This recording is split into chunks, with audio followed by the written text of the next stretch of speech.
I have recently come to the realization that Robert Eggers is one of my favorite filmmakers of all time, and I just wanted to come on here and talk a little bit about why. I've rewatched all three of his films in the past week or so just to get ready for Nosferatu, which I will absolutely be trying to see on Christmas Day. My family can come if they want, I don't care. I'm seeing it. By the way, I've never done a video like this before covering three separate movies, so bear with me if the structure is a bit finicky. I did my best to encapsulate what I think I wanted to here. Going from The Witch to The Lighthouse to The Northman like I did, I came to the realization that Eggers is making movies like nobody else this century maybe.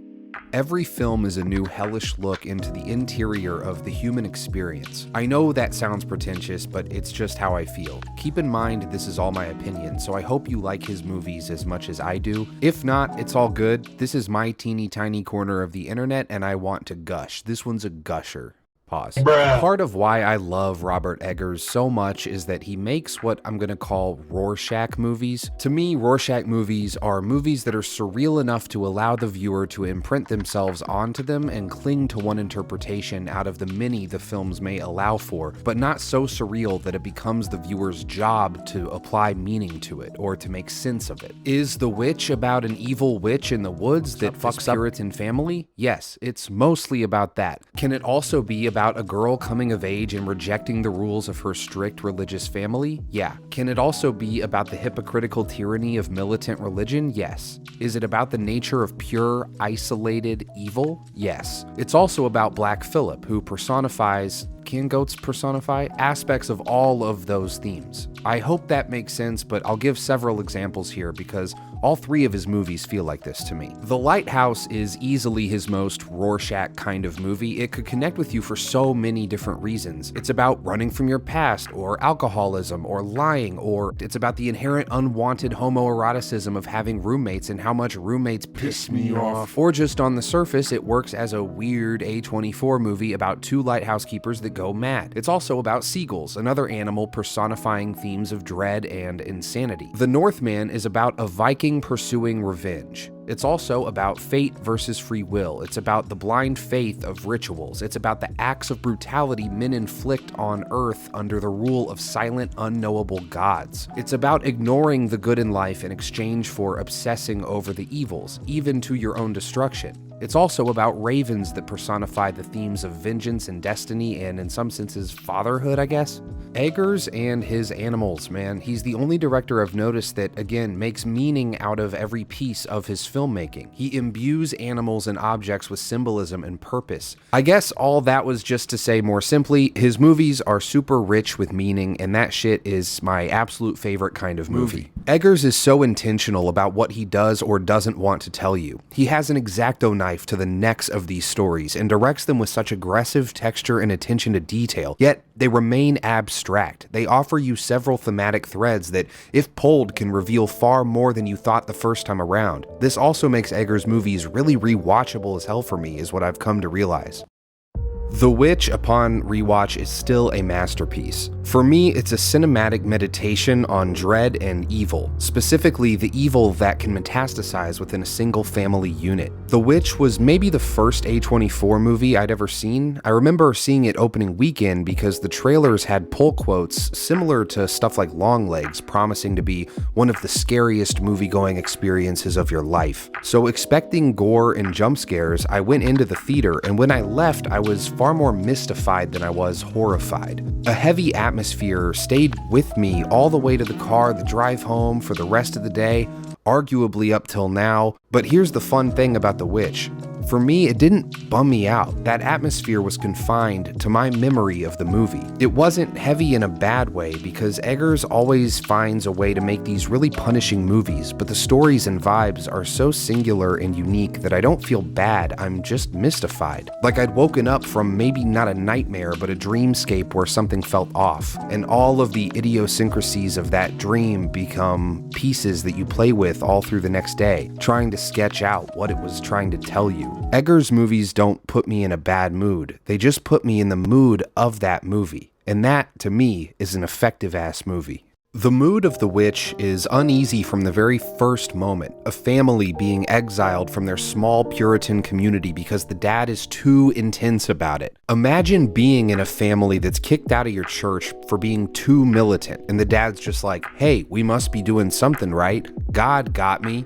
But the movie shows us God does not got them. In fact, it feels like the second they are on their own, God abandons them. In fact, it feels like the devil begins to infect them the second they left. Catherine, the mother, tells William, the father, that she feels like Job's wife, and I would too if God allowed such evil to take hold of my family. She's implying that William may be cursed by God for leaving, or that hopefully by the grace of God he's just testing them, because she couldn't bear the thought that God has truly abandoned her. The Puritan theology gets really complicated, but it's really good to know that Eggers put in the work to make everything as historically accurate as humanly possible, down to the nails that build the barns. They speak like they spoke, no matter how tough it feels to decipher on first watch. Subtitles upon rewatch are an absolute miracle.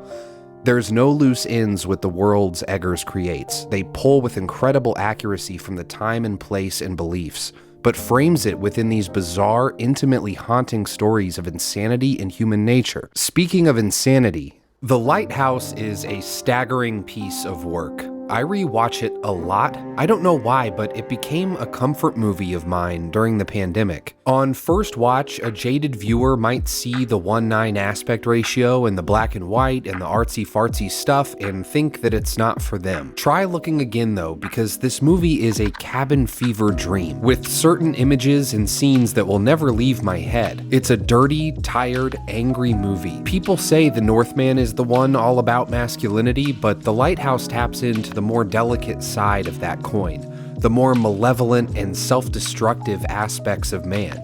A two-person hierarchy trapped together with nothing but their sins and secrets to hide or show from each other. The movie does an excellent job of putting us directly between these two men the whole time, and as the insanity escalates, we are caught right in the middle. Two unreliable narrators, one dread-inducing setting, haunting cinematography, and two performances that left me with my head spinning at just how well they pulled off this hyper-specific chemistry needed to bring Eggers' vision to life. Bloody steak. If I had a steak, I would fuck it.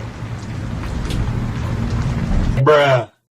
This is probably a good time to just try and articulate something I've been feeling ever since The Lighthouse regarding Robert Eggers. It is very easy to say, a horror director, right? He's done The Witch and he's doing Nosferatu. He's a horror guy, and I agree. But the magic is that he sort of transcends horror and becomes something else. Similar to David Lynch, he'll operate within a certain genre and then infuse horror into them. The Lighthouse isn't explicitly a horror movie. It's actually pretty hilarious. It resides on its own island completely. It's a singular vision. Eggers can't be anything but singular, which makes The Northman all the more interesting. The Witch had a $4 million budget. The Lighthouse had an $11 million budget, both movies with A24. Then he goes to the big leagues to initially make a $50 to $60 million movie for Focus Features that ballooned into a $90 million monster due to production roadblocks and restarts caused by the pandemic. The production was a nightmare, and the box office pull, in contrast with the budget, painted it to be a bomb. No longer was Eggers only making these intimate single location stories. Now there were hundreds of extras, epic landscapes, studio notes, long take choreography and set pieces,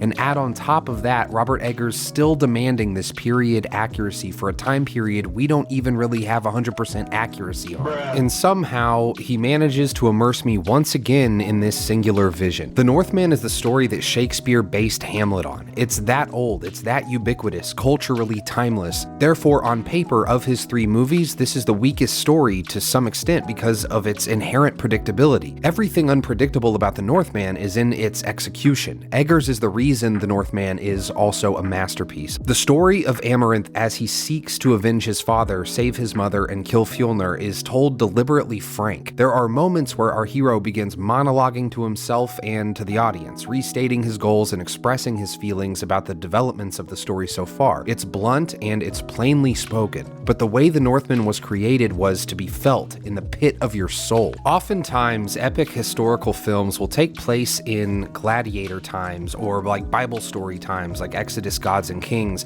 and even though the movies take place in those times, there's still a level of understanding that the film is being made by someone with a modern eye for filmmaking. They don't lean into the time period any more than they need to. But Eggers, with this film and his others, insists on leaning so heavily into the lore of the time and place that the way these movies feel becomes of the time as well. These Vikings exist to pillage, take slaves to sell, and repeat. The sun never shines and mud is always everywhere. Fire is the only light source and rituals are filmed patiently as they play out. It immerses you into this world that existed at one point but feels entirely alien, or in this case, primal now. The mystical or magical realism of the Northman is one of my favorite aspects about it. Like I mentioned a second ago, a modern filmmaker may show us these rituals or prophecies from a place of superiority, showing the audience, isn't it crazy what they used to do back in those times? But Eggers creates these worlds with such density of meaning that these visions and more surreal moments appear just as magical and otherworldly to us as they do to the characters. If you haven't rewatched this since it released, I do think it's worth another look now that you've seen it and know what to expect. The predictability of the Northman unlocked it for me. Just sit back and feel what the egg is cooking, dude. The set production design of all his movies is unmatched. The music, regardless of the genre he's operating in, will always find a way to get under your skin. And that brings us to Nosferatu, opening on Christmas Day. It's been a while since I've been this excited for a gothic horror movie, and that trailer gave me that familiar sense of total dread I've been feeling ever since The Witch. Robert Eggers thrives in tight spaces, and I think Nosferatu will offer plenty of interior set pieces, candlelight, screams, and blood.